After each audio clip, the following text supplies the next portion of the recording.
Lève la voix et parle à Dieu.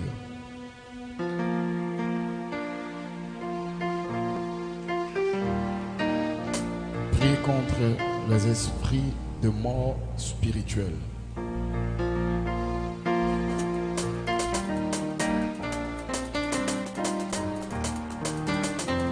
Prie contre la mort spirituelle, la lourdeur spirituelle.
Exaucé au nom de Jésus. Nous avons la victoire au nom de Jésus. Est-ce qu'on peut acclamer le Seigneur? Vous allez vous asseoir. Alléluia. Je profite en même temps pour vous donner quelques informations. La première information est que mercredi prochain, je reçois à partir de 10h jusqu'à midi ou 13h. Alléluia. Amen. Faites-vous inscrire au préalable auprès de mon fils Stéphane ou de mon fils Marcel. Dites Amen. Vendredi prochain, nous avons une soirée de miracle, dévoilement prophétique qui a été bénie vendredi dernier. Alléluia. Voilà. Vendredi prochain, nous aurons un culte exceptionnel, un culte de miracle, encore de révélation, de délivrance. Alléluia. Voilà, nous avons eu 2 semaines, nous avons parlé de la malédiction du célibat. Et vendredi prochain, nous allons parler des esprits de la sorcellerie. Amen. La sorcellerie, ce n'est pas un esprit, ce sont des esprits. C'est plusieurs esprits. Alléluia. Nous allons parler des esprits de la sorcellerie, parler de comment ils travaillent, comment ils fonctionnent, les portes d'accès, les portes d'entrée. Alléluia. Ce sera un temps de prière, de délivrance également, briser les œuvres de la sorcellerie. Donc vendredi prochain, 18h30, nous serons ici pour une soirée explosive de miracles, de délivrance, d'orientation, de guérison. Nous serons là pour ça. Alléluia. Que Dieu nous bénisse. La troisième information est qu'il y a Rofeka 2021 qui pointe. Et nous devons commencer à nous préparer psychologiquement, spirituellement, mentalement, moralement, financièrement. Alléluia. Parce que nous avons eu une année,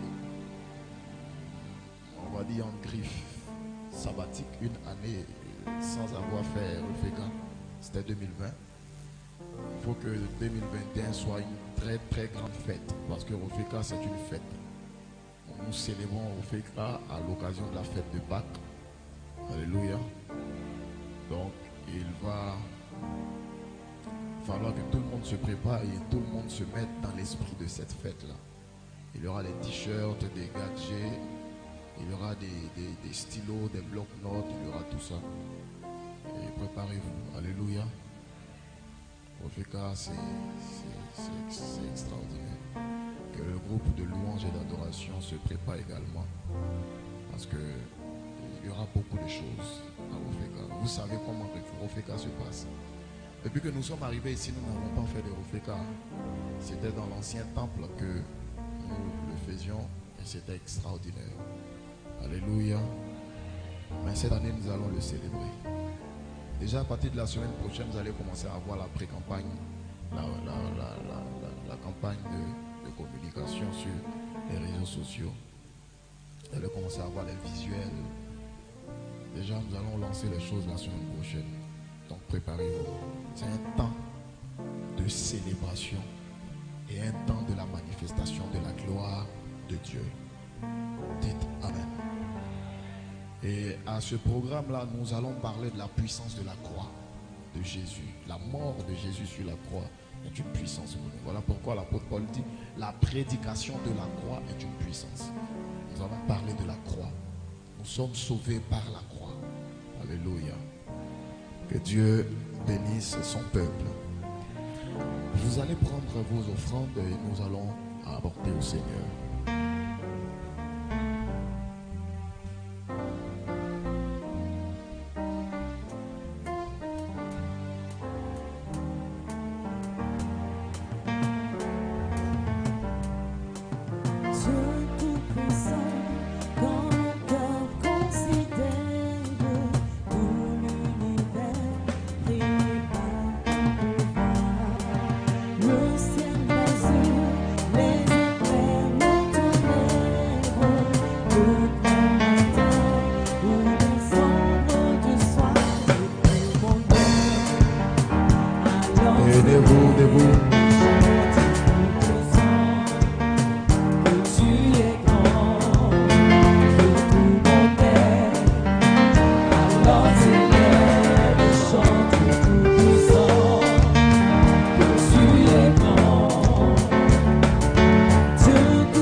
Nous prions. Seigneur, je te rends grâce et je te bénis. Je te dis merci pour la grâce et le privilège que tu me donnes de prélever ces dîmes. Bénis-les, arrose-les. Je prie que, comme il est rattaché à cette promesse, que tu ouvriras les écluses des cieux pour eux. Je prie que cela soit ainsi dans leur vie pour toujours. Au nom de Jésus. Amen. Que Dieu vous bénisse.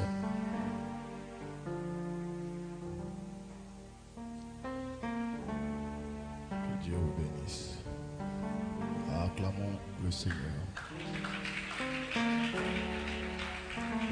Alléluia. Il y a une chose sur laquelle j'aimerais attirer votre attention. Il y a de cela 2 mois que nous avions lancé l'opération de l'action des chaises rouges. Je crois que beaucoup de personnes ont oublié ça. C'est quelque chose que je veux vous rappeler. Tous ceux qui ne l'ont pas encore fait, veuillez le faire. Alléluia. Alléluia. Voilà, veuillez le faire. Une bonne partie, ceux qui l'ont déjà fait, que Dieu vous bénisse. Ceux qui ne l'ont pas encore fait, que Dieu vous donne les moyens de le faire. Amen. Je veux maintenant, nous avons terminé, mais je veux faire une dernière chose avant qu'on ne parte, que tout le monde se tienne debout.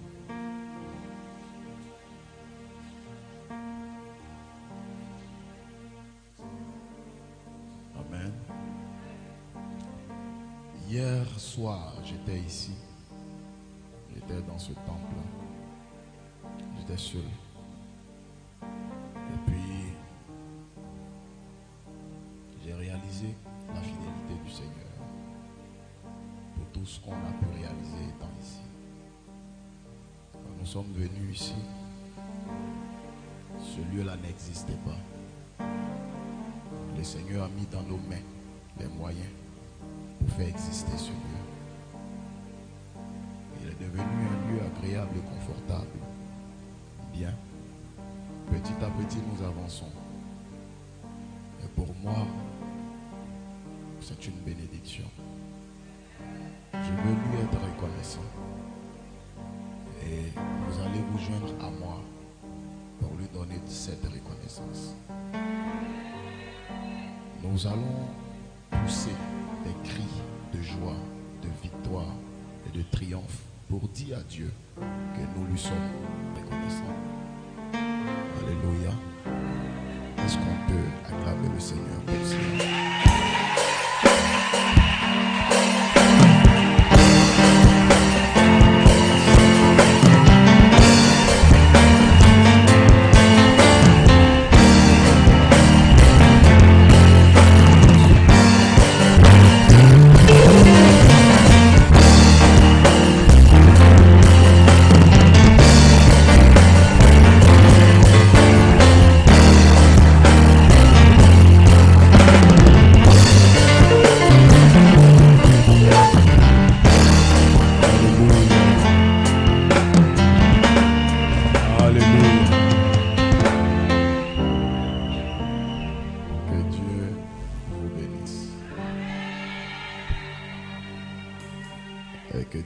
International Prophetic City. Que Dieu vous bénisse abondamment. Fermez les yeux et nous prions. Seigneur, merci pour ta bonne parole. Merci pour ta grâce. Merci pour ta main. Merci pour ce message. Et merci pour tout ce que tu as dit. Et pour tout ce que tu fais. Nous nous sommes éloignés de toi de par quelques comportements. Nous nous sommes éloignés de toi de par l'assoupissement, la lourdeur. Nous nous sommes éloignés de toi de par nos fautes. Mais ce matin, tu nous interpelles à revenir. Tu nous accueilles dans tes bras d'amour. Seigneur, donne à chacun de nous la force de revenir. Donne à chacun de nous la vie de prière qu'il avait. Cette vie de consécration, cette peur qu'on avait de péché. Seigneur, enlève-nous cette liberté de péché et donne-nous ta crainte. Au nom de Jésus. Amen. Que Dieu vous bénisse. La nouvelle personne, vous restez. Quels sont ceux qui sont là pour la toute première fois? Levez la main comme ça. Vous restez à vos places. Le pasteur leader va venir. Que Dieu bénisse tout le monde. Bon dimanche à tous. Nous avons terminé.